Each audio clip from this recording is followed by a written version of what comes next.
Hey everyone, Big Pauly back for a brand new video, a brand new set of Big Pauly's scary movie reviews. Yes, I've got a few more to talk about. Look, I managed 5 this week. We're getting better. Yes, I've also got a shitload of notes as well. I just had to write shitloads of stuff down because I knew that I would forget all about it. It's like being a newsreader, isn't it? On tonight's programme, the weather's going to be shit.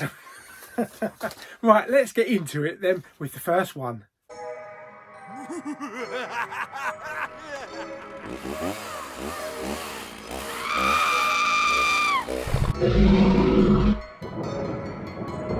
Happy Halloween!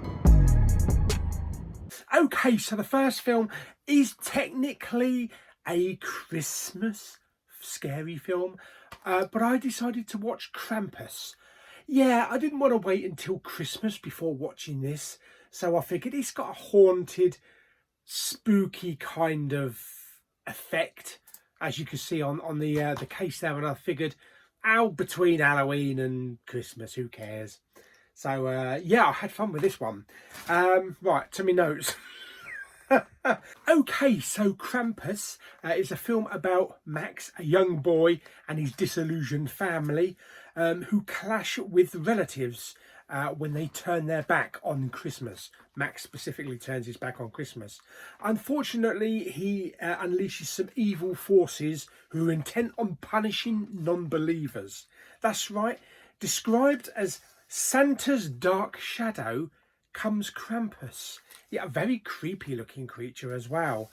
Now, one night the town is plunged into horrific snowstorm and the families barricade themselves inside the house for survival. The beginning of this film felt a bit like Christmas Vacation. Even gave off that vibe with a Cousin Eddie vibe. There was one of the characters that came in as a Cousin Eddie type of character. They did have some good characters in the film, especially the sarky aunt and the annoying cousins as well. So it did feel very, very Christmas Vacation-y. There's also a grandma who also has a history with the evil, but she only mainly talks in German through the entire film. But she tells the story of Krampus through way of kind of Tim Burton-esque type style animation, so that was pretty good. It is a creepy film. I like all the snow settings. This Krampus has a menacing feel to him, especially when he's like jumping from rooftop to rooftop.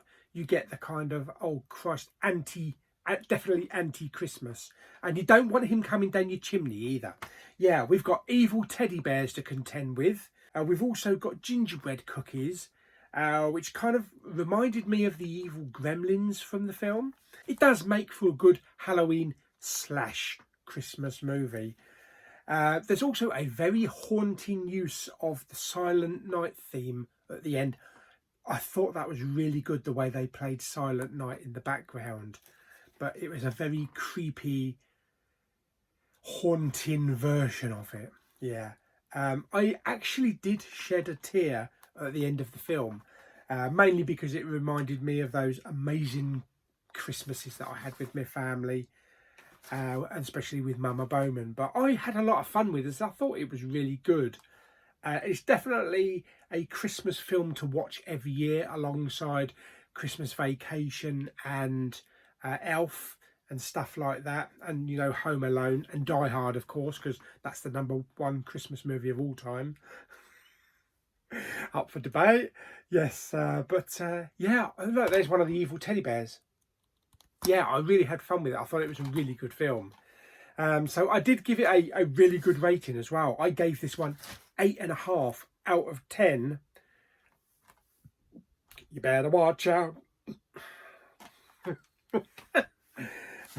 Fantastic. Okay, so next up we have The Conjuring 2, the Enfield case.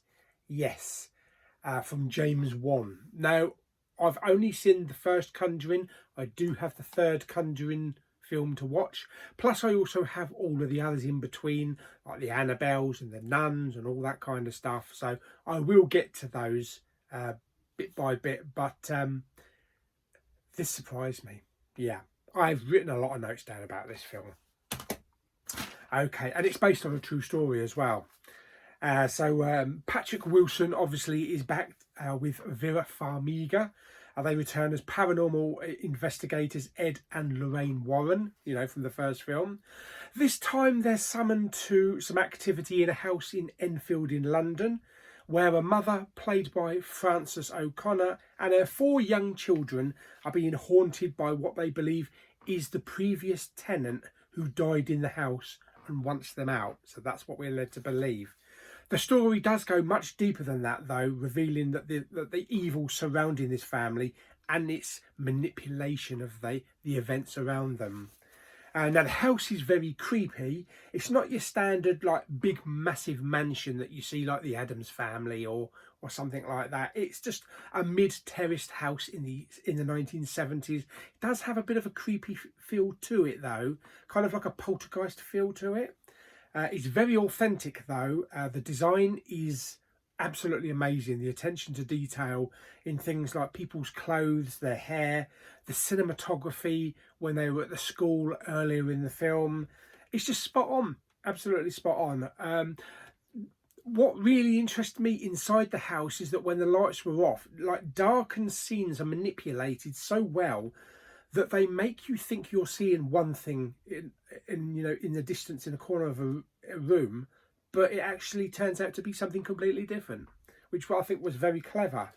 There was a really nice little nod to Amityville at the start of the film, and I love seeing the characters and the background props that eventually will make an appearance in the later films that I'll see. I mean, this is old hat to a lot of people, but it's things like the Annabelle doll that's in the display cabinet, plus the Nun Valak as well. Scared the shit out of me, seriously. But it's all given me a kind of an insight into what's to come in this series of films. It definitely gave me a good 5 to 6 jump scares. Hairs on my back on the back of my arm did actually raise, and it was made even more creepier with a fantastic Dolby Atmos soundtrack. So when there was noises going on upstairs, when there was banging going on upstairs, I bloody looked up, because it was like something was banging on the ceiling. It was fantastic. There's a really nice 70s soundtrack, which also included music, including Elvis. Great use of music. So far, this is one of the best Conjuring films. I know I've only seen 2, but this, for me, is definitely the best Conjuring film of the first 2 that I've seen, and I wanted to see more. I thought it was absolutely brilliant. What was the runtime on it? I think it's over 2 hours. Yeah, it's 133 minutes. So what's that, about two and a quarter hours, and kept me gripped all the way through. See the scenes like that at the top there with the nun in the background, really creepy, fantastic special effects. The cast were amazing, the kids were fantastic, this haunted family, and I just thought it was one of the best haunted house scare thrillers that I've ever seen. And I loved it from start to finish. And I could sit there and watch it God knows how many times. So I absolutely bloody loved Conjuring 2. Now, I do understand that maybe Conjuring 3 is not as good.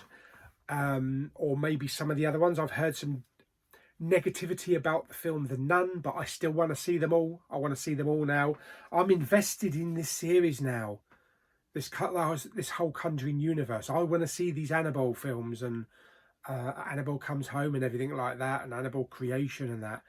Like I say, they're not all going to be brilliant. They're not all going to be as good as this, but I want to see where this story develops and maybe go back into the past and see the prequels and things like that. So well invested in the Conjuring 2.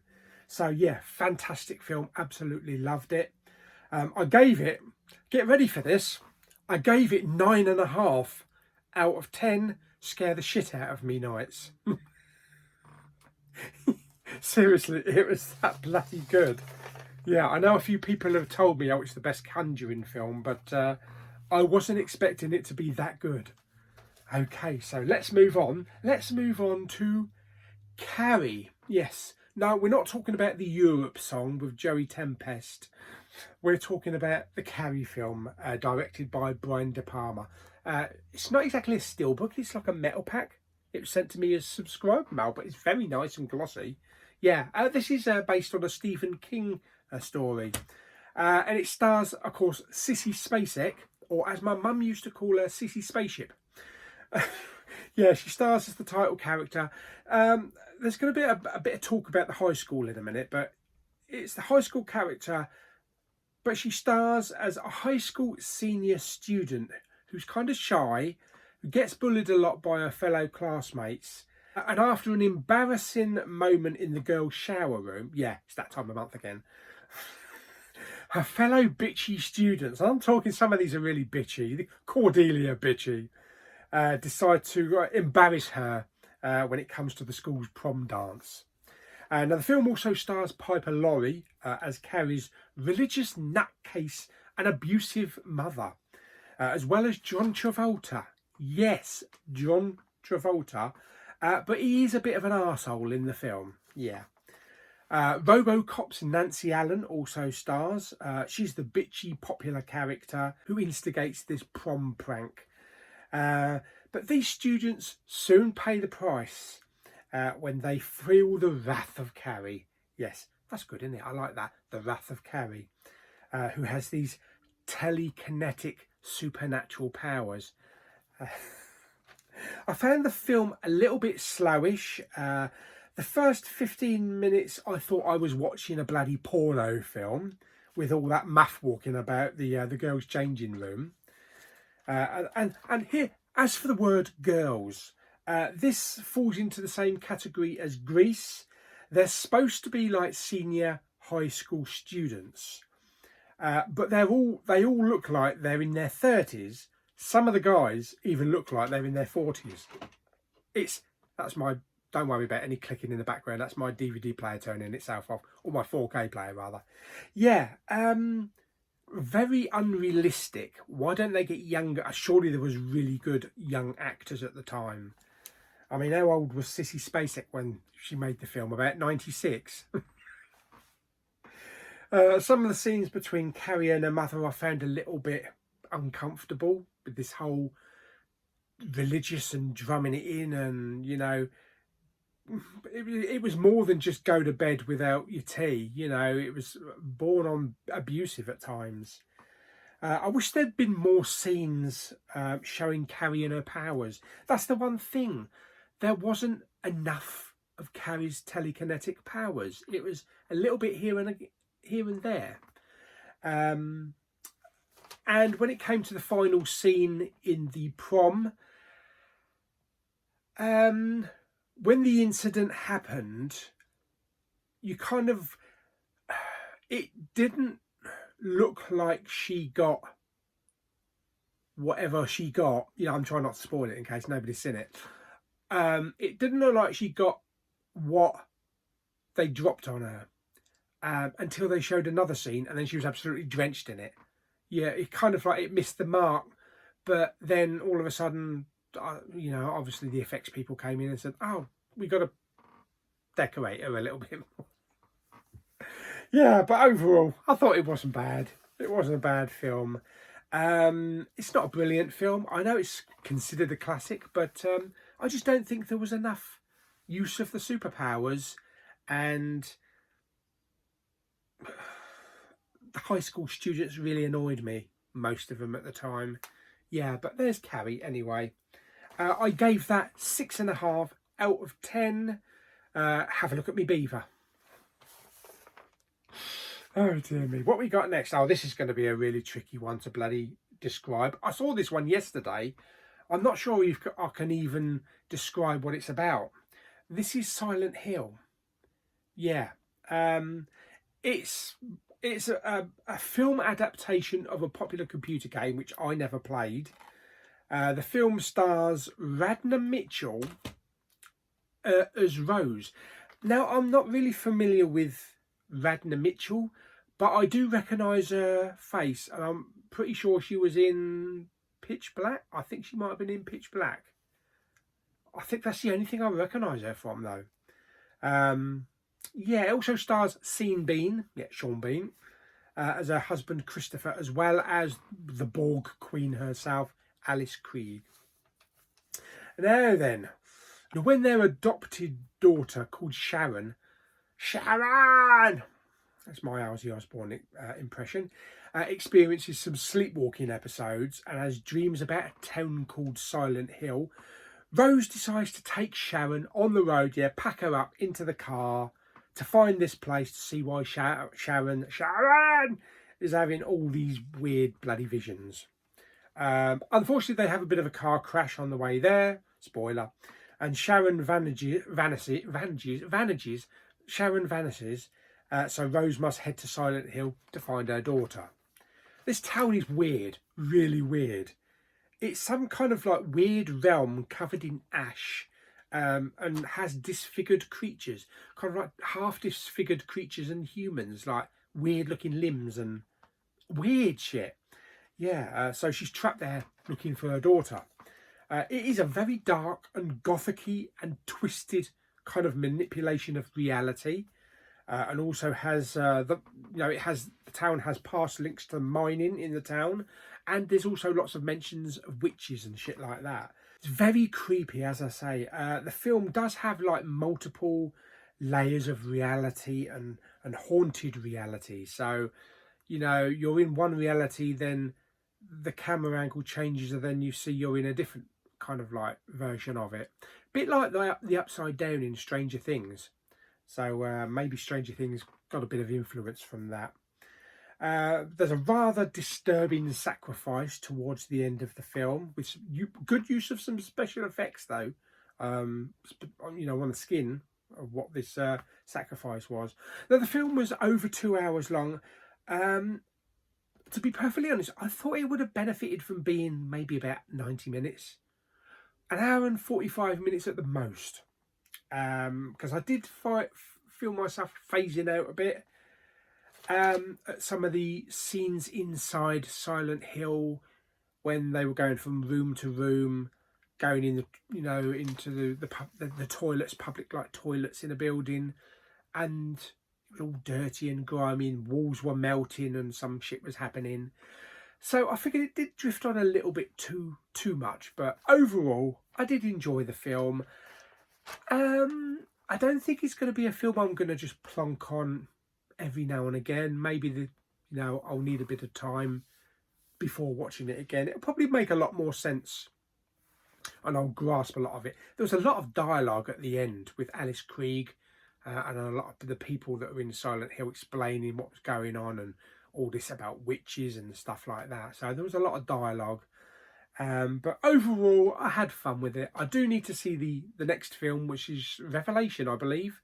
I've heard it's not as good, but we'll give that one a go. But that's Silent Hill. I gave that 6 out of 10.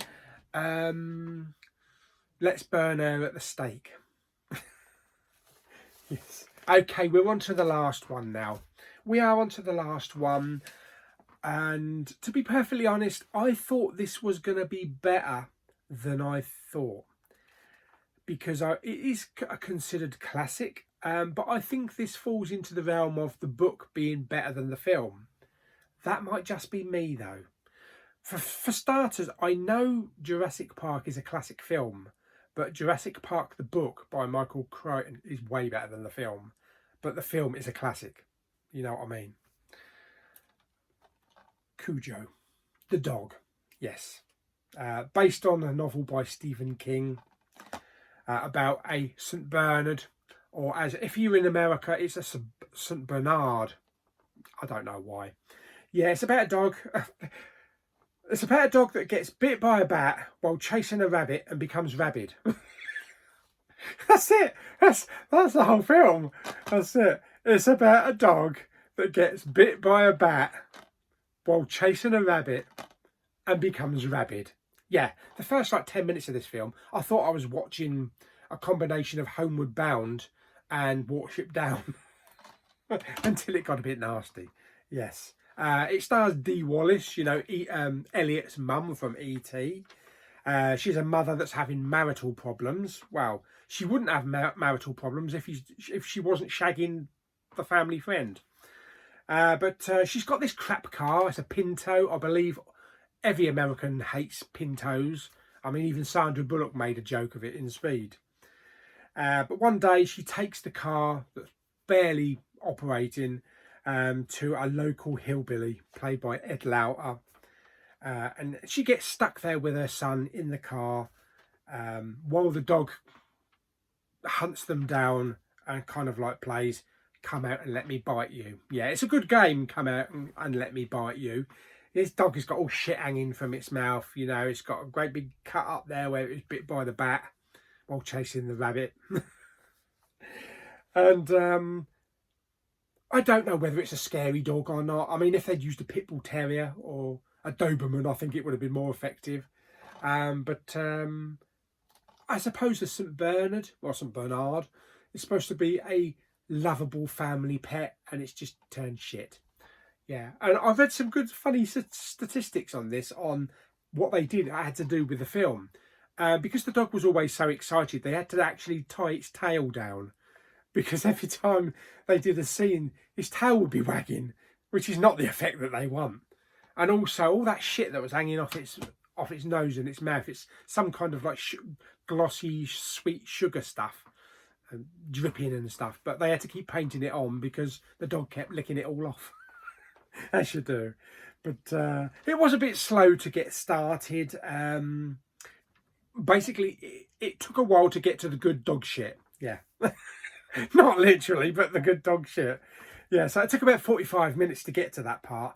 The first half of the film was all about this family, the mum, the dad, the young boy, their problems, the car problems, getting the car fixed. It was all a build-up. Unfortunately, we didn't get as much dog action. We didn't get as much dogging as I thought there was going to be. The film wasn't about 90 minutes, which is about right. But sometimes I did feel myself phasing out a little bit. The mum got trapped in the car with the boy at the end. And it was a case of, how do we get out of this car to get a weapon to attack the dog with? Every time she opened the door, there's a dog scratching at the door, leaving all of its shit all over the windows and everything, pulling the door handles off and everything.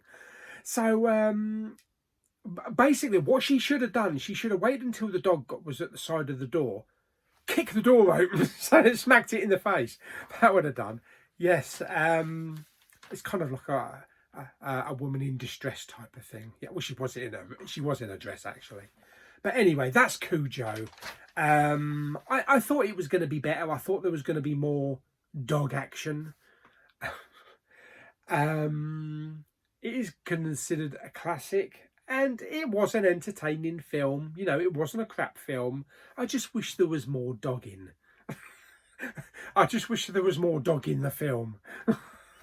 Yes. I gave Cujo 5.5 out of 10. Show me your arm and I'll bite it off. Yeah, there we go. So there we go. That is another load done. Another 5. So, yeah, we got there Cujo. In the end, we got some Silent Hill. We got some Carrie. Plus, we also have Conjuring 2, which is my film of the week in this series. And we also have a bit of Christmas with Krampus there. Now, I was actually going to watch 2 films. I had planned on watching Orphan, which I actually picked up for £1 in the British Art Foundation. Unfortunately, the British Art Foundation have screwed me over again. Well, it's not really their fault. I put the disc in and the sod wouldn't play. Yeah, it said incompatible or something, or error, disc error. Tried it a few times, tried it on 2 players, couldn't get the sod to work. So I spent £1 on it, which is just a lot of shit now. So I'll probably just go and trade it into CX and let it be someone else's problem. Anyway, there we go. Hopefully get another couple of films in the next week. Unfortunately, it's going to be one of my long working weeks again, so it might only be 2, but we'll see how it goes. I probably aren't going to finish all of those films by the end of October. So I'm probably going to carry a few over into November. Or I'll try doubling or tripling up one day. Yeah. Anyway, I hope you enjoyed the video. Like it by giving it some thumbs up. Don't forget to subscribe, comment and share. And I'll see you on the next video very soon. Bye bye.